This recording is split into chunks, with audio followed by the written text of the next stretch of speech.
Good evening, Superintendent Kuntz and members of the school board. Thank you for the opportunity to speak with you tonight. My name is Jeremy Gamez, and I'm honored to serve as the athletic director for Dripping Springs Independent School District. Tonight, I am presenting a proposed sexual harassment policy specifically designed for our athletic programs. The purpose of this policy is to ensure that all student athletes, coaches, and staff are able to participate in athletics in a safe, respectful, and legally compliant environment. Athletics should be a place where students build confidence, teamwork, and character.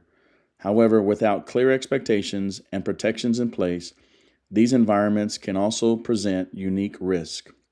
This policy is designed to reduce those risks while promoting a culture of accountability and respect. To begin, it is important to clearly define what sexual harassment is. Sexual harassment refers to any unwelcome conduct of a sexual nature that interferes with the student's ability to participate in an educational program. This includes verbal, nonverbal, and physical behaviors. In the context of school athletics, this definition is important due to the close interactions, travel situations, and power dynamics that often exist between coaches and student athletes. Sexual harassment is prohibited under Title IX, which requires schools to respond promptly and effectively to any reports of misconduct. Failure to do so only harms students, but also exposes the district to significant legal liability. There are two different primary types of sexual harassment that this policy addresses. The first is quid pro quo harassment. This occurs when a person in position of authority, such as a coach, offers or implies benefits in exchange for unwelcome sexual conduct. In athletics, this can involve something such as a coach promising playing time, starting positions, or selection to a specific team. The second type is hostile environment and harassment. This occurs when behavior is severe or persistent enough to create an intimidating, hostile environment. In the athletic setting, this might include inappropriate jokes in locker rooms, repeated comments about an athlete's body, unwanted physical contact, or hazing behaviors that take on a sexual nature. This policy makes it clear that such conduct is not acceptable when it creates discomfort, intimidation, and harm. Why this matters in athletics. Athletic programs are vulnerable to these issues for several reasons. There is often a strong power dynamic between coaches and athletes. There are situations involving travel, locker rooms, and physical interaction. And there is sometimes a culture of silence or pressure among teammates not to report inappropriate behavior that they have witnessed. Because of this, it is essential that we have a strong and clearly defined policy in place. First, it must provide clear definitions so that all individuals understand what inappropriate behavior is. Second, the policy must establish strong reporting procedures. Students need multiple avenues to report their concerns, including the ability to speak to a coach, administrator, or directly to a Title IX coordinator.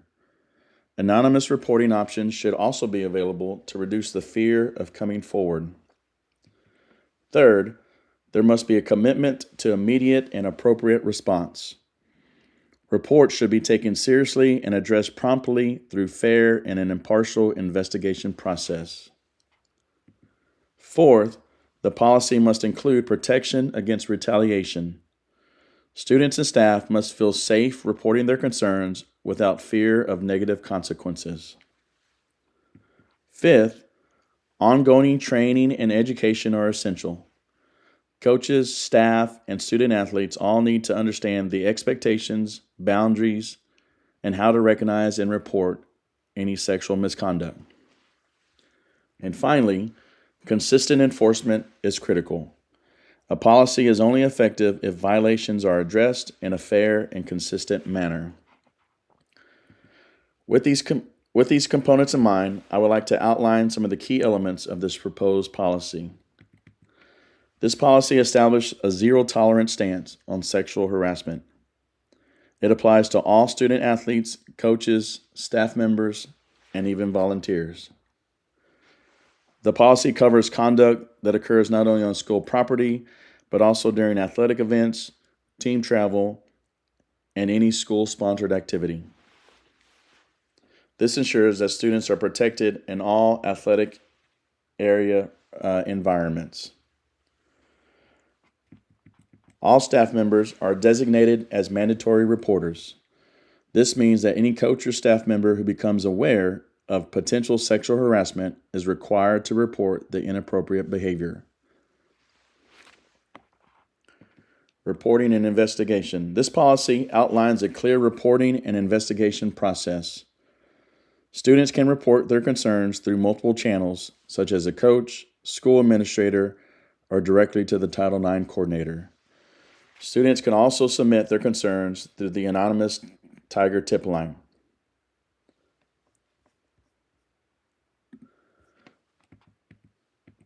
All reports will be handled in a prompt, fair, and impartial manner.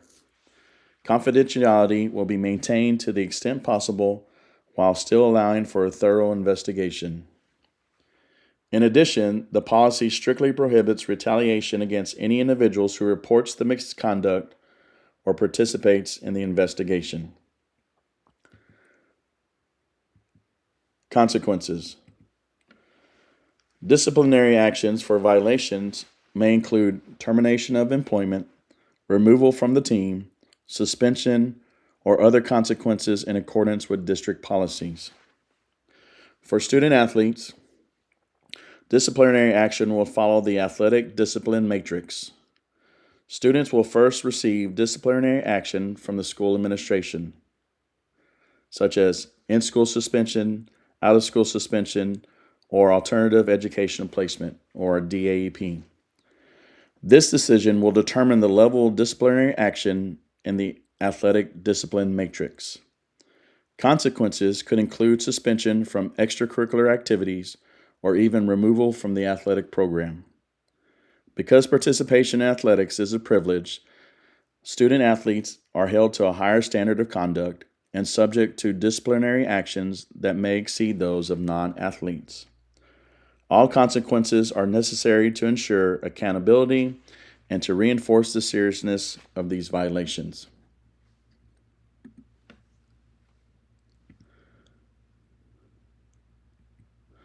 Prevention and training. Prevention is also a major focus of this policy.